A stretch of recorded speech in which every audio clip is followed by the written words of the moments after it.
పరమాత్మకు పరమాత్మ స్వరూపులైన అందరికీ నమస్కారం.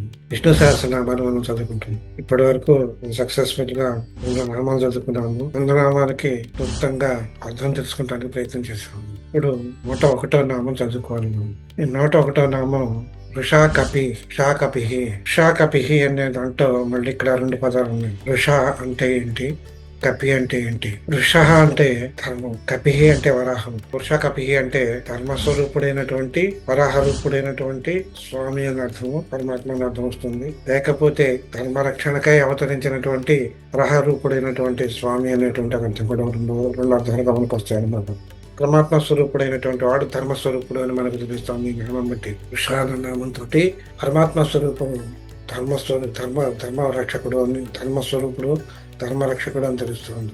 అంటే ఆయన ధర్మరక్షకుడుగానే ఉంటూ ధర్మస్వరూపుడై ధర్మాన్ని రక్షిస్తాడు అనే అర్థం వస్తుంది ఇక్కడ మనకి. భగవద్గీతలో శ్రీకృష్ణ పరమాత్మ చెప్తాడు, ఎప్పుడైతే అధర్మం ప్రబలుతుందో, ధర్మానికి హాని కలుగుతుందో, గ్లాని కలుగుతుందో అప్పుడు నేను ఆర్దరిస్తాను అని చెప్తాడు అనమాట. అలాగే ఇక్కడ ఏంటి అంటే కపిహి అంటే వరాహం కనుక వరాహ స్వరూపుడు అని అర్థం వస్తుంది. ఈ వరాహ ధర్మరూపుడైనటువంటి ధర్మరక్షణకై అవతరించినటువంటి వరాహ స్వరూపుడు. భూమి మీద ఎప్పుడైతే హాని కలుగుతుందో, భూమి మీద ఉండేటువంటి జంతుకి రక్షణ కలుగుతుందో, రక్షణ లేదో అప్పుడు ధర్మస్వరూపుడైనటువంటి ఆయన ఆవిర్భవిస్తాడు అని మనకు తెలుస్తుంది. భూమిని ఎప్పుడు రక్షించాడు వరాహస్వామి అనేది ముందుగా మనం తెలుసుకోవాలి. ఇది తెలుసుకునేటప్పుడు ఏంటంటే ఈ ఆది వరాహస్వామి రూపంలో ఎప్పుడంటే బ్రహ్మదేవుడు తాను సృష్టి చేయడానికి ఒకనొక సమయంలో పగలు రాత్రి, ఒక యుగం ఆయనకి పగలు, ఒక యుగం ఒక రాత్రి అనమాట. ఒకసారి ఆయన నిద్రపోయి లేచిన తర్వాత మళ్ళీ సృష్టి చేద్దామని చెప్పి తలుచుకునేటప్పటికల్లా అక్కడ భూమి కనిపించదు ఆయనకి. అంటే ఇది ఎప్పుడు జరిగింది అంటే హిరణ్యాక్షుడి కాలంలో జరిగింది. ఏంటది? ఆయన ఎత్తుకుపోయాడు అనమాట.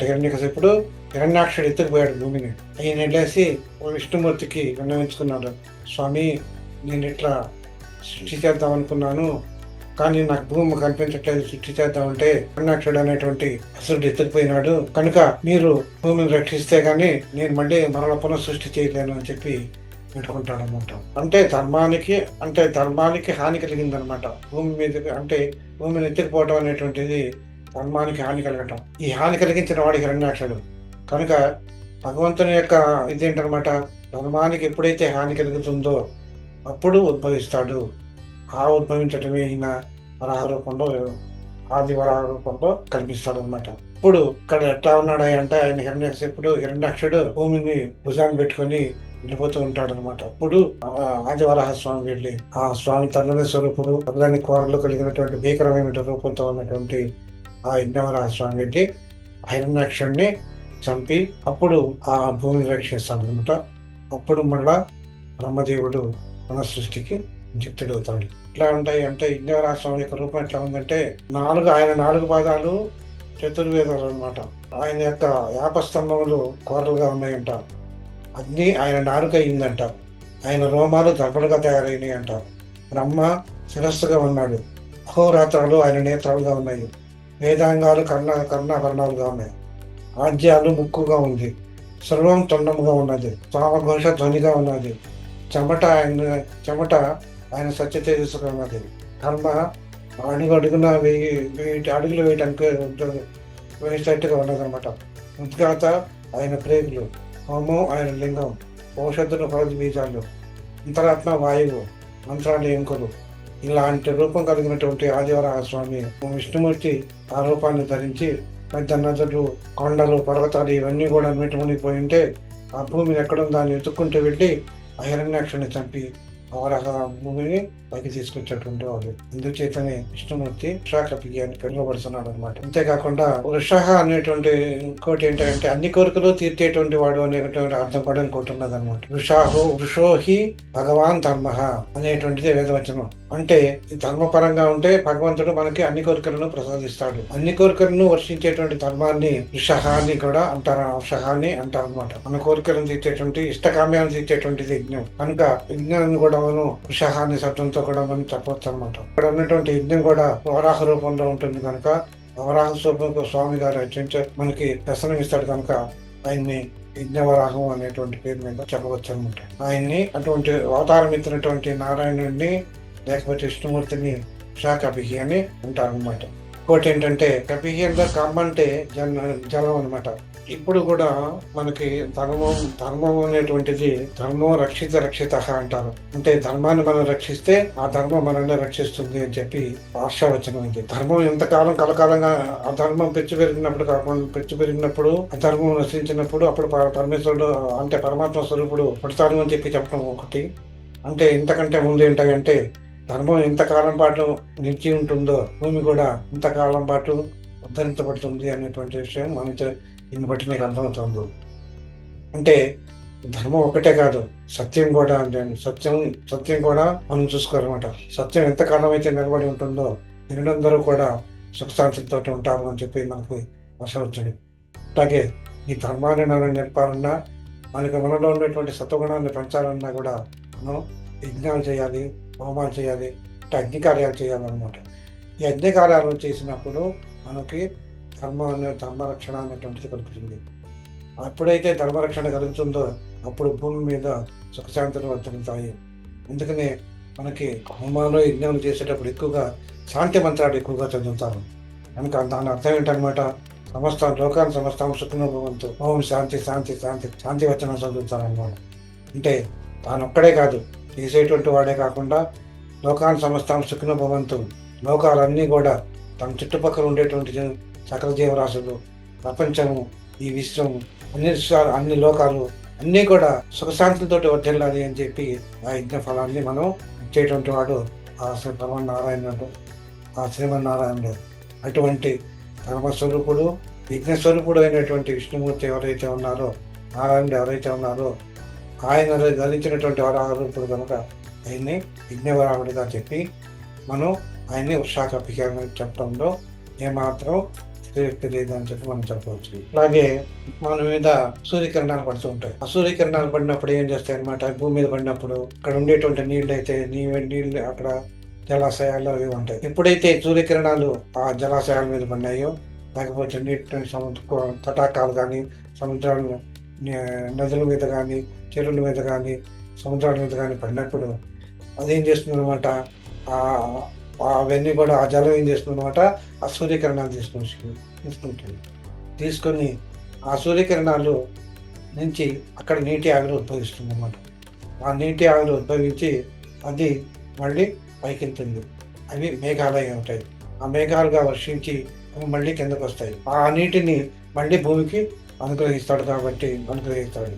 కనుక కాంతులను జలాలను వర్షించేటువంటిది, తిరిగి జలపానాన్ని చేసేటువంటిది కూడా ఆ సూర్యశక్తి ఉంది. కనుక అలాంటి సూర్య తేజ రూపంగా పాల్గొనేటువంటి నారాయణుడు ఉషాకపిహి అని ఉంటారు అని చెప్పి చెప్తున్నాను ఉంటారు. ఇంకో రకంగా చెప్పాలంటే అకపిహి అంటే చలించనిటువంటి వాడు. తనకున్నటువంటి సర్వశక్తుల్ని, మనకున్నటువంటి అభీష్ట సిద్ధుల్ని అవన్నీ కూడా మన భక్త పరమాణువులకి ఇస్తూ తాను మాత్రము అచ్యుతుడై తన స్వస్థితి నుంచి ఏమాత్రం చెల్లించకుండా ఉండేవాడు కనుక ఈ పరమాత్మ స్వరూపాన్ని మనం ఉషాకపిహి మనం అనవచ్చు అని చెప్పి ఇంకొక రకంగా కూడా మనం చెప్తాం. అంటే ఏంటనమాట, ఆయనకి ఎన్ని రకాలైనటువంటి శక్తులైనా ఉండని ఆ శక్తిని మాత్రం మనకి ఇస్తూ ఉంటాడు. ఇచ్చి చ్యుతి లేనటువంటి వాడు, అంటే మనకి నశింపనటువంటి వాడు ఎవరైతే ఉన్నారో, తన నశింపకుండా శాశ్వత లేనటువంటి వాడు ఎవరైతే ఉన్నారో అట్టి పరమాత్మ తన సొంత శక్తి నుంచి మళ్ళీ ఏమాత్రం చెల్లించకుండా ఉంటున్నాడు కనుక ఆయన్ని ఉషాకపిహి అంటున్నారు. అంటే ఆయన అందులో నుంచి ఎన్ని మనకి అభీష్ట సిద్ధుల్ని, ఆయన శక్తులతో మనకి ఎన్ని వరాలు మనకి ఇచ్చినా ఆయన ఇంకా మిగిలి ఉంటాయి అనమాట. అంటే పుష్పక విమానం అంటాం. పుష్పక విమానం అంటే ఏంటనమాట, ఎంతమంది ఎక్కినా ఇంకొకటి తోటి ఉంటుంది, అక్షయ పాత్ర ఉంటాం. అంటే అది అన్నింటినీ ప్రసాదించేటువంటి వాడు అని అంటాం, సాధించేటువంటి. అలాగే ఈయన కూడా ఏంటనమాట, అన్ని శక్తుల్ని సకల అభీష్టాలను నెరవేర్చినా కానీ ఇంకా ఎంతమంది ఉన్నా కానీ ఆయన అభీష్టాలను నెరవేర్చేటువంటి గుణం కలిగినటువంటి వాడు ఆయన కనుక దీన్ని మనం ఉషాకపిహి అని మనం అనవచ్చు. ఇంకొకటి ఏంటంటే అదొక్కటే కాదు, ఆయనకుండేటువంటి ఇంకో గుణం ఏంటంటే ధర్మ రక్షణ కూడా ఆయన బాధ్యత. సూర్యచంద్రాలు తిరగటం కానీ, పంచభూతాలు కానీ ఇవన్నీ కూడా వాటిని క్రమం తప్పకుండా వాటి ధర్మాలను సక్రమంగా నెరవేర్చుతుంటాయి. ఇవి శాశ్వతమైనటువంటి ధర్మాలు. ప్రకృతి ఉంది, ప్రకృతి వర్షించడం కానీ, ప్రకృతి అనుసారంగా మనకు వచ్చేటువంటి మార్పులు కానీ అవన్నీ కూడా శాశ్వతాలు. అవి సృష్టి ధర్మం ప్రకారం వాటి పనులు అవి నెరవేర్చేస్తుంటాయి. కనుక అవి ఎన్నింటికి మారవు, అవి శాశ్వతమైనటువంటివి. వాటిల్లో కలిగేటువంటి మార్పుల వల్లనే సృష్టి మారుతూ ఉంటుంది, సృష్టి ధర్మం మారదు. కనుక అలాంటిది ఏదైతే ఉన్నదో అటువంటి దాన్ని అవన్నీ కూడా శాశ్వత నియమాలు. ఆ శాశ్వత నియమాన్ని వాటి గ్రహాలు సూర్యుడి చుట్టూ తిరగటం, ఇలాంటివన్నీ కూడా నక్షత్రాలు, మిగతా జ్యోతులన్నీ కూడా ఆకాశంలో ఉండటం, ఇవన్నీ కూడా శాశ్వతమైనటువంటి ధర్మాలు. అవన్నీ కూడా వాటి క్రమాలు. అంతేకాకుండా కాలక్రమం అంటే రోజులు, వారాలు, మాసాలు, సంవత్సరాలు, యుగాలు ఇలా రావటం అన్నమాట. ఇవన్నీ రావడం అనేటువంటిది ఒక కార్యక్రమం అనటం. అంటే కాలచక్రం ఇదంతాను. ఇవన్నీ కూడా కాలచక్రం యాక్టివ్గానే ఉంటుంది. కానీ కాలం మారిందంటాం. యాక్చువల్గా చెప్పాలి అంటే కాలం కాదు మారేది, మనిషి యొక్క స్వభావం మారుతుంది. ఆ స్వభావాన్ని మారినప్పుడు దాన్ని మన వాడికి భాష ఏమిటంటే కాలం మారింది అని అంటాం. అప్పుడు ఇప్పుడు ఎప్పటికీ కూడా శాశ్వతమైనటువంటి ధర్మాన్ని అది పాటిస్తూ దాని క్రమాలు అదే పాటిస్తూనే ఉంది. వాటి ధర్మాల్లో వాటిని నిర్వర్తించేట్టుగా శాశ్వతమైనటువంటి నియమాలను ఏర్పాటు చేసి వాటిని ఆ క్రమంలో ఉంచేట్టుగా చూసేటువంటి రక్షణ భారం కూడా విష్ణుమూర్తిదే. కనుక ఆయన్ని విశాఖపిహి అని మనం అనవచ్చును. సకల భువనాలని, సకల విశ్వాలని కాపాడేటువంటి ధర్మస్వరూపుడైనటువంటి వాడు ఆయన ఇంత పరాక్రమవంతుడని కానీ, ఇంత శక్తివంతుడని కానీ, ఇంత స్వరూపం, ఆయన స్వభావం ఇట్టిది అనేటువంటిది కానీ, ఇలా ఉంటాడో అలా ఉంటాడని కానీ, ఆయనకి ఎంత బలం ఉంది అంత బలం ఉంది కొలత ఉండదు మనకి. అటువంటి ఆయన్ని మనం విశాఖపిహి అని అనవచ్చును. తర్వాత మనము 102వ నామం అమేయాత్మ. ఈ అమేయాత్మ అనేటువంటిది, అమేయాత్మ అంటే కొలతలకు అంతని స్వరూపం కలవాడు అనేటువంటి అర్థం అనమాట, సింపుల్గా చెప్పాలంటే. ఇప్పుడు మనం చెప్పుకోబోయేటువంటి అమేయాత్మ నామం, మనం పైన చెప్పుకున్నటువంటి విశాఖపిహి అనే నామంలోనూ చెప్పుకునేటువంటి మళ్ళీ ఇక్కడ రిపీట్ అవుతూ ఉంటాయి.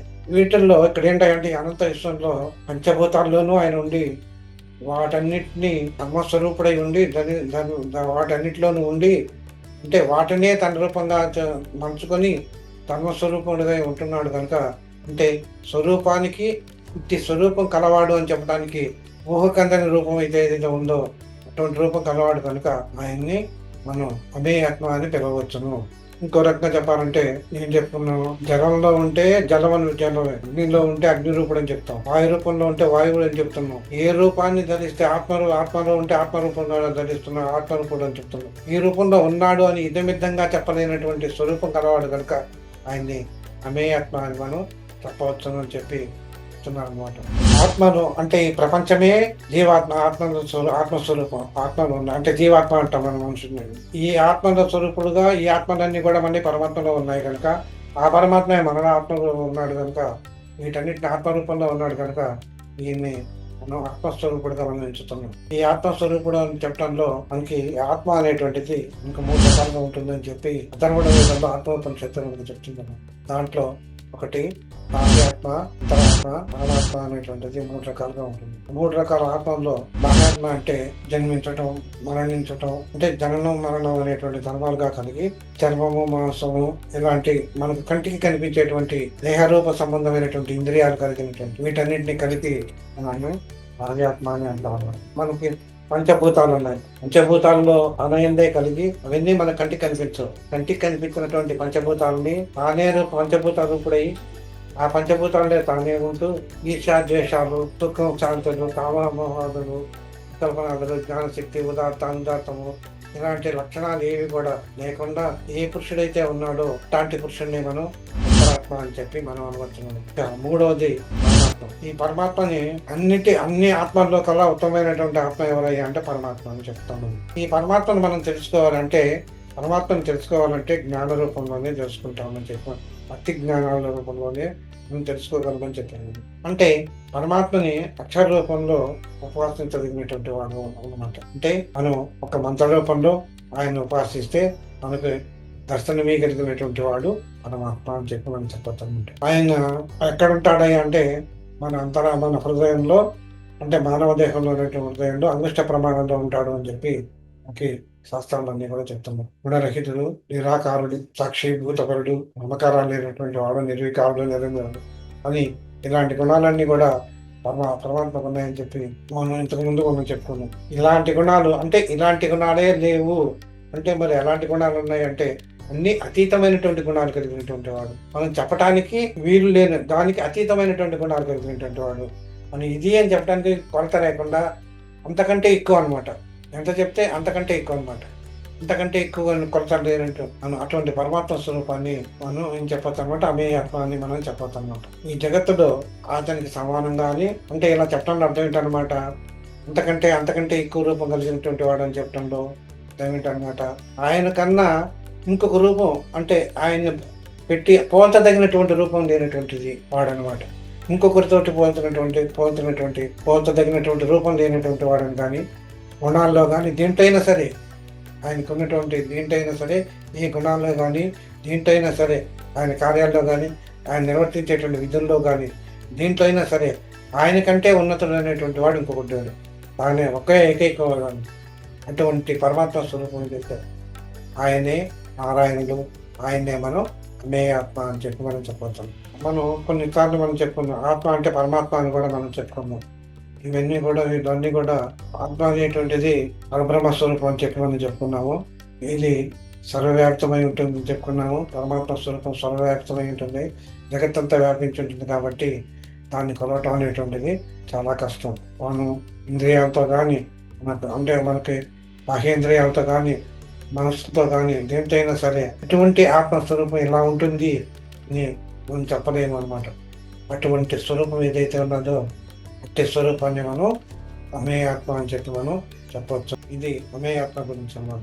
103వ నామం వచ్చి సర్వయోగ వినిహి శృత, అంటే సకల ఉపాయముల చేత పొందదగినటువంటి వాడు ఎవరైతే ఉన్నారో ఆయన్నే మనం అంతటి మనం చెప్పవచ్చు. ఇన్ని విధాలైనటువంటి సంసార బంధాలు బయటికి తీసుకొచ్చి మనం భక్తి జ్ఞాన వైరాగ్యాలు ఏ ఉపాయం చేత కానీ, యోగం చేత కానీ, భక్తి చేత కానీ, జ్ఞానం చేత కానీ మనం తెలుసుకోదగిన వాడు ఎవరైతే ఉన్నారో ఆయన్ని సర్వయోగ వినిశ్రుత అని మనం చెప్పవచ్చు.